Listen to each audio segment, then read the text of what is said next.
السلام عليكم أصحابتي meel kasta caalamkaad ka joogtaan isku soo noqod wanaagsan waxaan muuqaalkan kugula wadaagi doonaa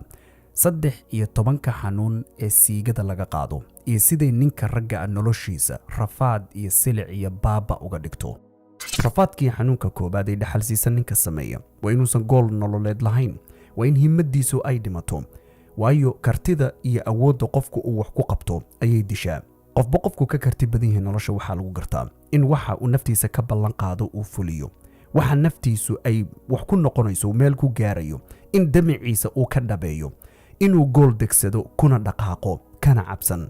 laakiin ninku marka uu sii geysto maskaxdiisa caadka saaran baa sabab wuxuu ugu noqdaa inuu maalintii oo dhan iska daba meeraysto isagoon aqoon meel wax ka bilaabo ama isweydiinaya jawaabna aanu haynin haddii xataa goolkii uu u jeedo waxa dantu ay ugu jirtana uu arkayo tan ugu yar xataa ma samayn karo waayo ruuxdan awoodii iyo kartidii ay lahayd ee ninka raggahi uu wax ku qaban lahaaba daciif noqotay rafaadkii xanuunka labaad ee dhaxalsiisan ninka sameeya waa isceebsi iyo shallayto aan harin qof muslimaatay qalbigaaga iimaan baa ku jira waxaan markaad samayso waad isceebsanaysaa waxaad mar kale isceebsanaysaa ballan intaad naftaada ka qaado oo dhaarato kitaab jaamaca marto ayaad oran ma samaynayo haddana waad ku soo noqon shallaytaa ka dhalanaysa marka dambe ilaa heer aad gaarto maalin walba murugada nolosha ku haysataa ay kugu sii badato aad dareenta ciriiri inaad nolosha sii gelayso dareenkaa aad dareemaysa isceebsiga iyo shallaytada leh ma dhammaanayo intay ficil iyo dhaqan kuu tahay maalinba maalinta ka dambaysa waxaad gaari doontaa heer naftaada aad karaahsato heer aad dareento inaad nasiib xun tahay inaan waxba kuu hagaagaynin inaadan mar walba nolosha qof baqayaad noqonaysaa qof intaa wax baasaysanaya waxa aad ka baqaysaa kuuma muuqdaan wax la arko ama wax kugu dhacay ama taariikh nololeedkaaga haddaad dib u eegto xataa wax kugu soo dhacay maahan waxaad ka cabsanayso maalinba maalinta ka dambaysa marka godkaa mugdiga ah hoos baad ugu sii soconaysaa inta ficilkaa aad wado rafaadkii xanuunka saddexaad ee dhaxalsiisan ninka sameeya waa cabsidu waxay badashaa awooddiisii raganimo markay noqoto dhanka kalsoonidiisu aad bay daciif u tahay ama way baaba'san tahay waa tan keentay in ninku uu gabar la hadli waayo inuu shukaansan waayo gabdho badan si walaaltinimo tiraahdaan walaaltinimo wax la yiraahdo ma jirto walaaltinimo waa laga yaabaa magaca isagoo huwan inuu gabar la hadlo laakiin si toosa gabar uu rabo isagu nafahaantiisa waa laga yaabaa gabdho badan oo sahlan oo isu soo bandhigaya ama mar walba ag jooga oo wuxuu sheegan karaa inay jiraan laakiin ma rabo iyaga gabadha uu sida dhabtaa u rabo oo naftiisa iyo raganimadiisu ay jeclaysatay lama hadli karayo wuu ka baqaya hadduu naftiisa is eego wuxuu ka cabsanayo meesha yaalla ma jirto waxaa laga yaabaa gabadhaas inay caadi u salaanto inay caadi ula hadasho laakiin haddana inuu wax u sheegto ama wax u soo bandhigto ama uu yiraahdo inaan ku guursadaan rabaa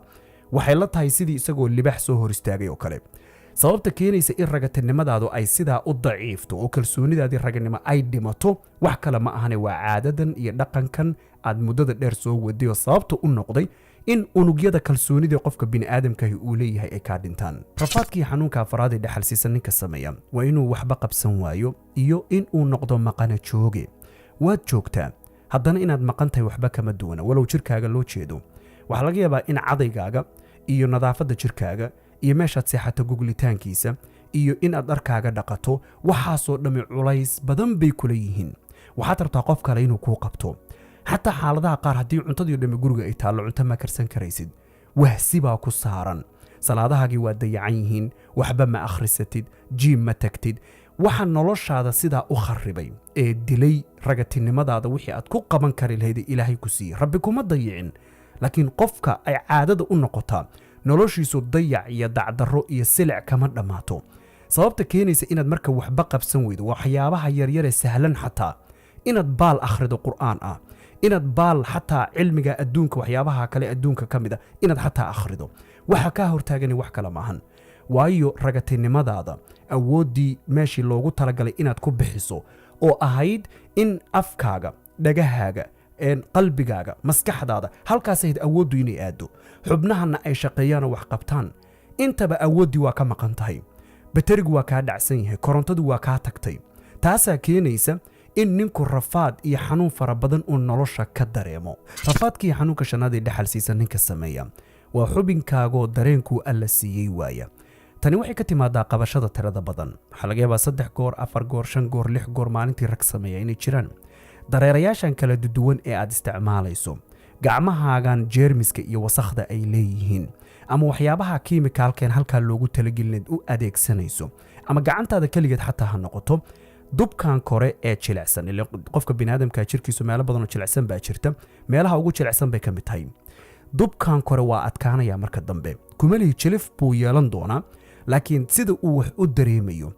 baa waxay ka duwanaan doontaa sidii ilaahay meeshu ugu talagalay markaad wax ku gudanayso dareenkaagaasu marka uu yaraado xubinkaaguna waa gaabanaya gaabashada waxaa ka dhalanaysa in nolosha dhinaca galmo markay noqoto xalaal ah oo haddaad xaas guursato xataa inaad qanaaco ku weydo maadaama xubinkaagii uu yaraaday gacantaadii adkayd ee uu u bartayna uu waayey waxaa ka dhalanaysa inaad xataa dareemi weydo gabadha tanaad sariirta la joogtay xalaasha ku ah rafaadkii xanuunka lixaad ee dhaxalsiisan ninka sameeya waa daawashada filimada galmada ama pornographiga loo yaqaan nin la yiraahdo Dr. William oo ka qalin jabiyay University of Illinois oo Chicago PhD na ku qaatay biopsychology wuxuu yiri markaan cilmi baaris sameynay baaritaankeena waxyaabaha aan ku ogaanay waxaa kamid ah in qofku caado iyo dhaqan uu yeesho oo uu noqdo controlling introvert narcissistic low self esteem dhaqamadani maaha dhaqamo wanaagsan ninku inuu noqdo controlling maanta dhan inuu wax controlu rabaa gabadhaad la socota ha noqoto xaaskaaga ha noqoto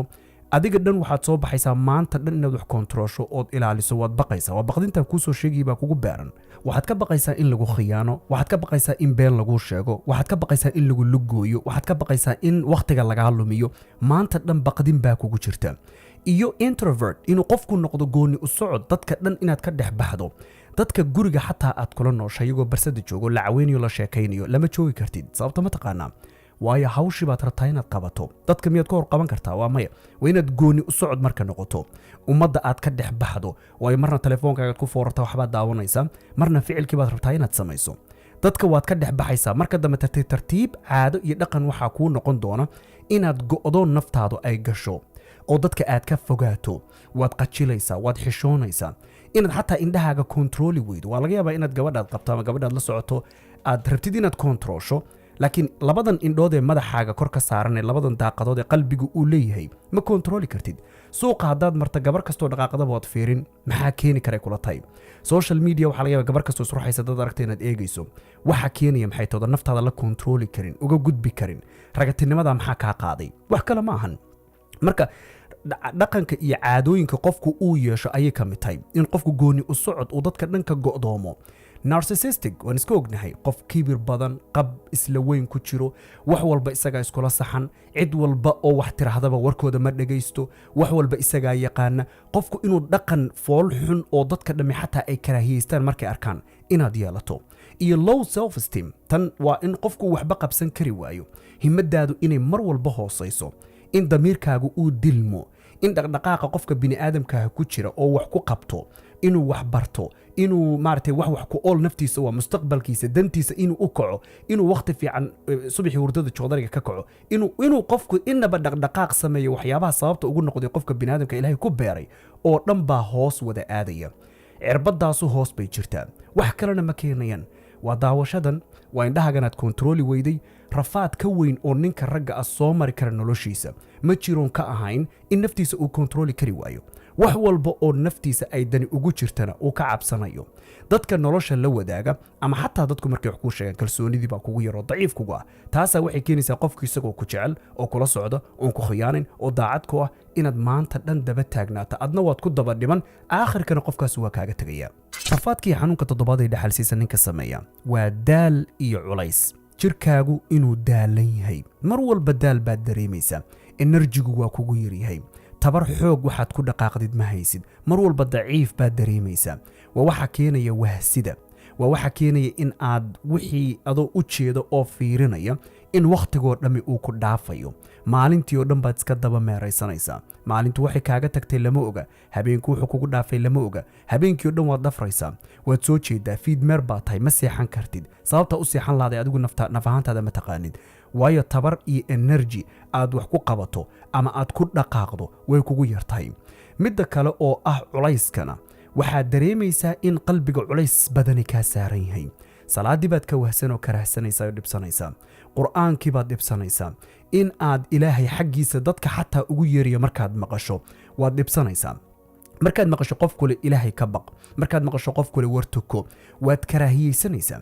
waayo cidda ficilkan ku faraysad amarkiisa maalin walba fulinaysood qaadanaysaa, aad farxad gelinaysaa, waa shaytaan. shaytaan xagguu ku wadaa? adduun iyo aakhiraba inuu ku seejiyo ood halaagsanto oo uu murugo qalbigaaga ka buuxiyo ma ahane. ha sugin nolosha inaad farxad ku aragto inta ficilada shaytaanku uu ku farayo aad samaynayso. rafaadkii xanuunka 8aad ee dhaxalsiisa ninka sameeya waa dhaqaalihiisay dhaawacdaa. 2013 magazinekan Forbes la yiraahdo maqaal ay ku qortay gabar la yiraahdo Cheryl Connor waxay tiri 25% shirkadaha dadka u shaqeeya ayaa kombiyuutarada shirkadu ay leedahay ku daawada,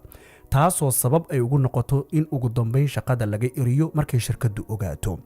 tani waxay keentaa in saacado badan oo shirkadu ay wax soo saar gelin lahayd la geliyo in filmadan lagu daawado. taas waxay keentaa in shirkaduna ay lacag khasaarto, waayo qofkani meeshii uu shaqayn lahaa waxa kan buu daawanaya.